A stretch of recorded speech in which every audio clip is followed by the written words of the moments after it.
बलूचिस्तान में जबरी गुमशुदगियों का जो मामला है बरसों से चला आ रहा है। उस पर बहुत सारे लोगों ने जद्दोजहद की है, आवाज़ उठाई है।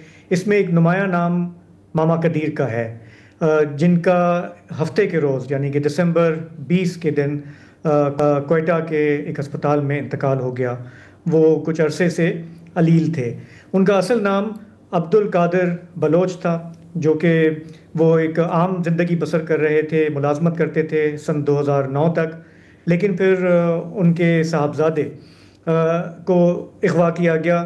जलील रेकी बलोच की जो लाश है, मसख शुदा लाश, वो फिर 2011 में नवंबर में उनके सामने आई। ये जो वहाँ पे मामला चल रहा था बलूचिस्तान में और उनके अपने बेटे के साथ जो कुछ हुआ, इसने फिर उन्होंने मजबूर किया कि वो मिसिंग पर्सन्स के हक में आवाज़ उठाएं। और वहाँ पे जो तंजीम रही है, बहुत ही मौसर तंजीम, voice for Baloch missing persons, उसके वो वाइस चेयरमैन बने। अपनी इस जद्दोजहद में उन्होंने एक ज़बरदस्त लॉन्ग मार्च किया, पैदल मार्च किया। पहले क्वेटा से कराची आए, कराची के बाद वो इस्लामाबाद गए।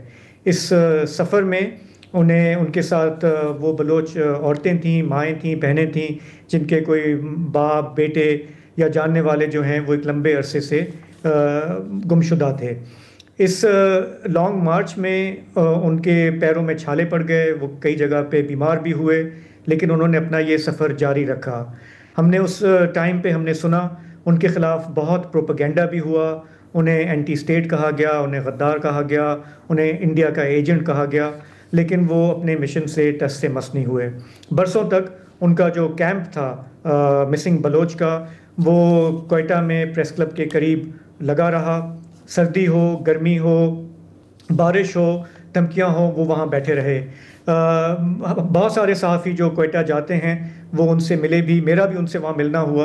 और जब मैं जा रहा था उनसे मिलने के लिए, तो हमारे वहाँ के जो सहाफ़ी दोस्त हैं उन्होंने एडवाइस किया कि आप ना जाएं, क्योंकि इस कैंप पर बहुत कड़ी नज़र है और जो वहाँ जाता है फिर वो भी सर्वेलेंस की ज़द में आ जाता है। लेकिन बतौर सहाफ़ी मैं गया, मैं उनसे मिला। उस वक्त वो वहाँ अकेले बैठे हुए थे, और मैंने उनसे पूछा कि ये आप कब तक जारी रखेंगे अपनी जद्दोजहद, क्योंकि कोई इसका नतीजा तो निकलता नज़र नहीं आता।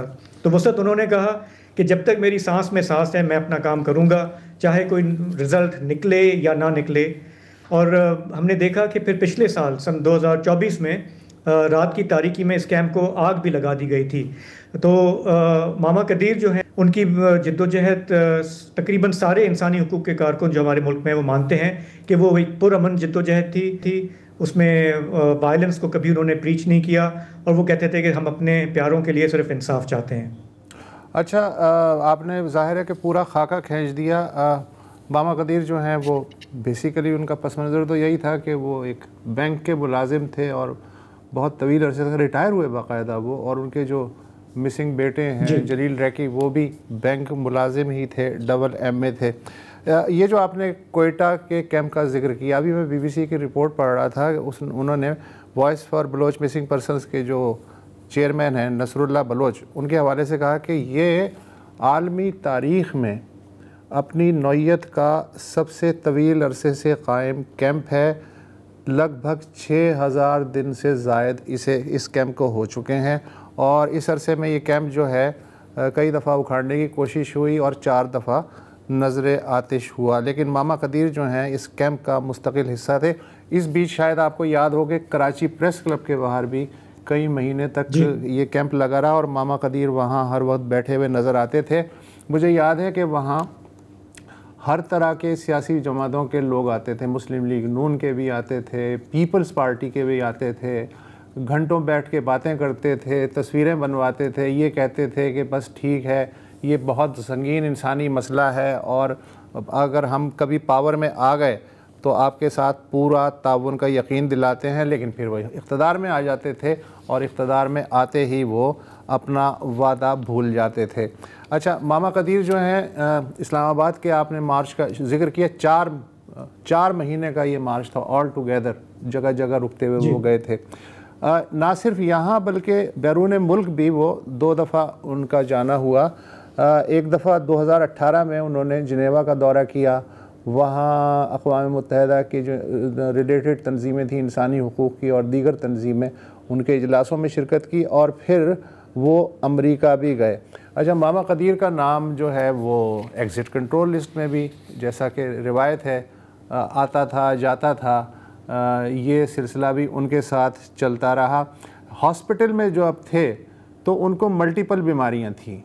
तो मुझे ऐसा लगता है कि चले सरकार और रियासत को तो छोड़ें, जो उन्हें एक वो सिंबल मानते थे रेजिस्टेंस का, उन्होंने भी शायद आखिरी वक्त में उनकी उस तरह से मदद नहीं की कि उनका प्रॉपर इलाज जो है हो सके। बहरहाल वो मई से हॉस्पिटलाइज ही थे। एग्ज़िट कंट्रोल लिस्ट का मैंने ज़िक्र किया तो 3 दिन पहले वो इस दुनिया की जो तमाम एग्ज़िट कंट्रोल लिस्टें हैं उनसे आज़ाद हो गए। अब ये कि तारीख़ में क्या नाम आएगा क्या नहीं आएगा, ये अब उनका मसला नहीं है। ये जो पीछे लोग बच गए हैं वो उसके बारे में ग्रेडिंग उनकी करते रहेंगे। बहरहाल वो अपनी ज़ात में एक अंजुमन तो थे और उन्होंने इंतहाई मुश्किल हालात में जो काम किया उसकी वजह से आज हम उनका ज़िक्र भी कर रहे हैं। बहरहाल रेस्ट इन पीस। फ़िलहाल इतना ही, इजाज़त दीजिए। खुदा हाफिज़।